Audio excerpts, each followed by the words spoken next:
పని చేస్తే పైసలు వస్తాయి, పని చేస్తేనే పైసలు వస్తాయి, పని చేస్తేనే రెస్పెక్ట్ వస్తుంది, పని చేస్తేనే వాల్యూ వస్తుంది, పని చేస్తేనే అన్నీ వస్తాయి. ఎప్పుడు కూడా మీ పనిని హేట్ చేయకండి. ఎందుకు హేట్ చేయకండి అంటే అది మీ ఇంటికి కరెంట్ ఇస్తుంది, మీకు ఫుడ్ ఇస్తుంది, మీకు పండుకోవడానికి బెడ్ ఇస్తుంది, నిద్ర ఇస్తుంది, మీ పనే ఇస్తుంది. ఇవన్నీ మీ వాళ్ళ కడుపులు నింపుతుంది. మీరు ఎక్కడికన్నా పోవాలంటే ఆ టికెట్ మీకు మీ పనే ఇస్తుంది, డ్రెస్సులు మీకు మీ పనే ఇస్తుంది, సొసైటీలో రెస్పెక్ట్ మీకు పనే ఇస్తుంది. ఎక్కడికి పోయినా ఎవరికైనా గిఫ్ట్ ఇవ్వాలన్నా, పెళ్లికి పోవాలన్నా, పెళ్లి చేసుకోవాలన్నా, పిల్లల్ని కానీ వాళ్ళని స్కూల్లో జాయిన్ చేయాలన్నా అది మీ పనే ఇస్తుంది.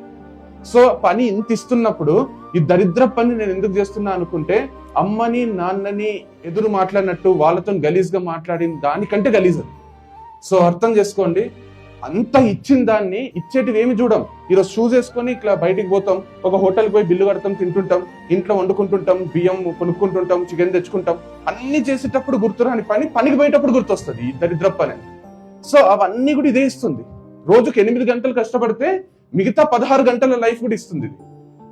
సంవత్సరానికి 200 రోజుల్లో 250 రోజుల్లో 8 గంటలే కష్టపడితే మొత్తం 365 రోజులు 24 అవర్స్ తృప్తినిస్తుంది, మంచి నిద్రనిస్తుంది. సో ఇంతగానం ఇస్తుంది.